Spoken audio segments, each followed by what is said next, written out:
నమస్కారం. ఖమ్మం జిల్లా జగన్నాథపురం సాక్షిగా ముఖ్యమంత్రి రేవంత్ రెడ్డి, ఉప ముఖ్యమంత్రి మట్టి విక్రమార్క గారు, దాంతోపాటు ఇతర మంత్రులు, జిల్లా మంత్రులు, ఇతరులందరూ పాల్గొన్న రైతు భరోసా నిధుల విడుదల సభలో చాలా పెద్ద ఎత్తున రేవంత్ రెడ్డి గారు కొన్ని ఆరోపణలు చేశారు, కొన్ని హామీలు ఇచ్చారు, కొంత రాజకీయం కూడా మాట్లాడారు.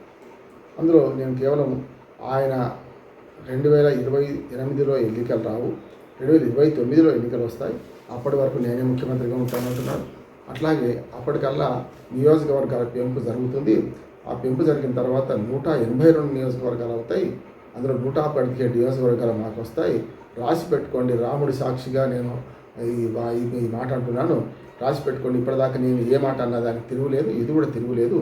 2034 దాకా మేమే అధికారంలో ఉంటాం, నేనే అధికారంలో ఉంటాను అన్నాడు. మొదలు అసలు సీట్ల పెంపు మరి మా అవగాహన ఉందో లేదో కానీ రేవంత్ రెడ్డి గారికి 119 సీట్లు ఇప్పుడు ఉన్నాయి. 120 అనుకుందాం ఉజ్జాయింపుగా, 120 అంటే 60 పెరుగుతాయి. 119 ఉన్నాయి, 60 పెంచుతారు అనుకుందాం. 59 కనుక 60 పెంచుతారు. 119 + 60 అంటే 179 సీట్లు అవుతాయి. మరి మిగతా 3 సీట్లు ఎక్కడి నుంచి వచ్చినా నాకు తెలుస్తలేదు. 50% పెంచితే మ్యాక్సిమం బేసిస్ సంఖ్య ఉంది కానీ 119, 120గా భావించి 60 పెంచితే కూడా 179 అవుతాయి కానీ 182 అయితే కావు. ఈ సంఖ్య ఎక్కడి నుంచి వచ్చిందో తెలియదు. నెంబర్ 1. రెండోది 2029లో జరిగే ఎన్నికల వరకు నేనే ఉంటా అంటే అబద్ధం. అది ఎందుకంటే ఎప్పుడైతే అసెంబ్లీ కాలపరిమితి డిసెంబర్ 2028కి అయిపోతుంది. అసెంబ్లీ మొట్టమొదటి సమావేశం నాటికి అసెంబ్లీ మనుగడ ఉంటుంది.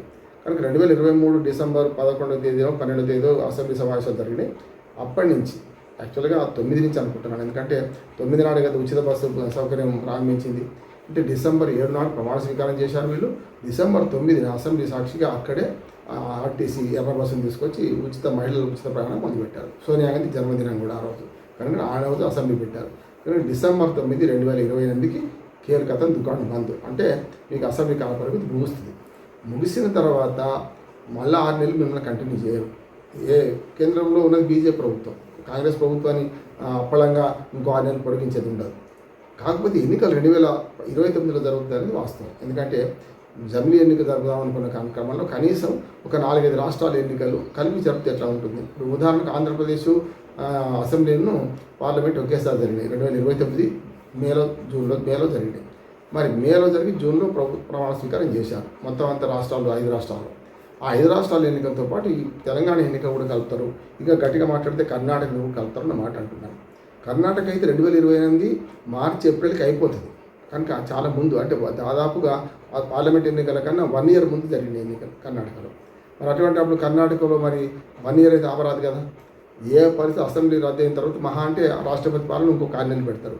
6 నెలలు ఇంకో 6 నెలలు పొడిగించలేరు కదా. ఒకవేళ కలపదలుచుకుంటే, కర్ణాటక తెలంగాణను కలపదలుచుకుంటే మనకు పార్లమెంట్ ఎన్నికలు 6 నెలల ముందు జరపచ్చు. అంటే ఉదాహరణకు మేలో పార్లమెంట్ ఎన్నికలు జరిగినాయి 2024.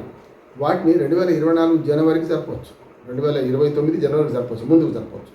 అంటే 6 నెలల ముందు ఎప్పుడైనా ఎన్నికలు పెట్టవచ్చు. కానీ పార్లమెంట్ను ముందస్తుగా రద్దు చేయాలి. అప్పుడు జనవరి 29 ఎన్నికలు జరుగుతాయి. అప్పుడు కర్ణాటక ఎన్నికలు కూడా కొంచెం అటు ఇటుగా కలపవచ్చు. ఎందుకంటే రాష్ట్రపతి పాలన విధించవచ్చు. ఆ తర్వాత ఎన్నికల నోటిఫికేషన్ వచ్చిన తర్వాత కర్ణాటక ఎన్నికలను కూడా తెలంగాణ, కర్ణాటక, మిగతా 5 రాష్ట్రాలు, అప్పుడు పార్లమెంటు, అసెంబ్లీ 2 కలిసి నడిచిన రాష్ట్రాలు, ఆంధ్రప్రదేశ్, ఒరిస్సా లాంటి రాష్ట్రాలను కలిపి మొత్తం మీద ఒక 7 రాష్ట్రాలు పార్లమెంట్ ఎన్నికలు ఒకేసారి జరపవచ్చు. కనుక జనవరిలో జరిపితే అదొక వెసులుబాటు ఉన్నది. లేకపోతే కర్ణాటక ఎన్నికలు కర్ణాటక జరుగుతాయి, తెలంగాణ ఎన్నికలు తెలంగాణ జరుగుతాయి, పార్లమెంట్ ఎన్నికలు మళ్ళీ గతంలో 5 రాష్ట్రాలు జరుగుతాయి. ఇక సీట్ల పెంపు అంటారా, రేపు బిల్లు పాస్ కావాలి. ఇప్పుడు ఎట్లా ఉందంటే ఆలు లేదు, చూలు లేదు, కొడుకు పేరు శోభలింగం అన్నట్టుంది. ఆలు చూలు ఉన్నది కానీ బిల్లు పాస్ కావాలి కదా. మొట్టమొదటి రేపు పొద్దున బిల్లు పాస్ కావాలంటే మహిళా బిల్లు మళ్ళీ 2029 ఎన్నికల తర్వాత, 2027 మన జనాభా లెక్కల తర్వాత వచ్చిన దాన్ని బట్టి చేస్తామని ఇదివరకు చట్టాల్లో పేర్కొన్నారు. మహిళా బిల్లు పాస్ అయినప్పుడు దాన్ని ఫస్ట్ రివ్యూ చేయాలి. అంటే ఏంది, రేపు 2029 ఎన్నికలకే పనికొచ్చేటట్టు చేయాలి. చేయడంతో పాటు మహిళా బిల్లులో 2029 చేయాలంటే మొట్టమొదటి జనాభా లెక్కలు జరగకముందే జనాభా లెక్కలు జరుగుతున్నాయి. 2027 మార్చి నాటికి దేశవ్యాప్తంగా జనాభా లెక్కలు ఫైనల్ లిస్ట్ వస్తుంది, ప్రొవిజనల్ లిస్ట్ వస్తుంది. 27 మార్చి 1 నాటికి వచ్చే లిస్టును పట్టుకుంటే అప్పుడు ఆటోమేటిక్గా ఉత్తరప్రదేశ్ లాంటి రాష్ట్రం మేమెంతో మాకంతా మా జనాభాని బట్టి మాకు సీట్లు పెంచాలి, కానీ మీరు చెప్పినట్టు 50% అందరికీ ఎట్లా పెంచుతారు అని అన్నారు అనుకోండి, అప్పుడు ఇంకో గందరగోళం వస్తుంది. కనుక ఈలోపు రేపు వర్షాకాల సమావేశంలో బిల్లు పెట్టి సక్రమంగా పాస్ అయ్యి దక్షిణాది ఉత్తరాది అనకుండా అన్నిట్లలో 50% పెంచితే మనకు వచ్చేది 119లో అసెంబ్లీ సీట్లలో కేవలం 179 వస్తాయి.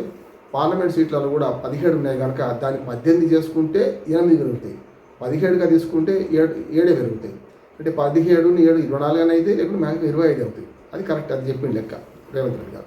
కనుక రేపు పొద్దున ఈ పార్లమెంటు అసెంబ్లీ ఎన్నికలు కలిసి వచ్చినా వేరు వచ్చినా 2028తోనే ఆయన పదవీ కాలం పూర్తవుతుంది. ఆయన ఇంకా 2 ఏళ్ళు ఉన్నది. ఈ 2.5 ఏళ్ళు 2 ఏళ్ళ 5 నెలలు ఉంది ఇంకా, ఏది ఆ లెక్కన కూడా. ఈ 2 ఏళ్ళ 5 నెలల్లో రేవంత్ రెడ్డి గారు ముఖ్యమంత్రిగా కొనసాగుతారా, అధిష్టాన వర్గం మళ్ళీ ముఖ్యమంత్రిని మారుస్తుందా, 1వ కృష్ణుడు 2వ కృష్ణుడు అన్నట్టు కర్ణాటక లాగా శివకుమార్ని మార్చినట్టు ఇక్కడ కూడా మారుస్తారా చెప్పలేము. దానికి కాంగ్రెస్ పార్టీ ఏం చేస్తుందని మనం ఊహించలేము కూడా. సరే, వారే కొనసాగినా మాత్రం 2029 దాకా వారు ఉండరు. ఇప్పుడు దాని సాక్షిగా మాట్లాడింది కనుక ఎట్టి పరిస్థితులలో ఆయన ముందస్తు ఎన్నికలకు పోయే పరిస్థితి ఉండదు, తర్వాత ఎన్నికల దాకా ఆయన ఉండడు. కనుక ఇవన్నీ చూస్తే కాంగ్రెస్ పార్టీలో ఏం జరుగుతుంది, రేవంత్ రెడ్డి గారు మళ్ళీ 2034 దాకా ఉంటారంటే 2028 చివరిలోనే 2029 మొదట్లోనైనా మళ్ళీ ఎన్నికలు ఫేస్ చేయాల్సిందే. సరే, ఎవరి ధీమా వాళ్ళకు ఉంటుంది, మళ్ళీ గెలుస్తాం, 117 సీట్లు వస్తాయి ఈసారి అంటున్నారు. 119 కన్నా 182 అవుతున్నాయి అన్నారు కదా.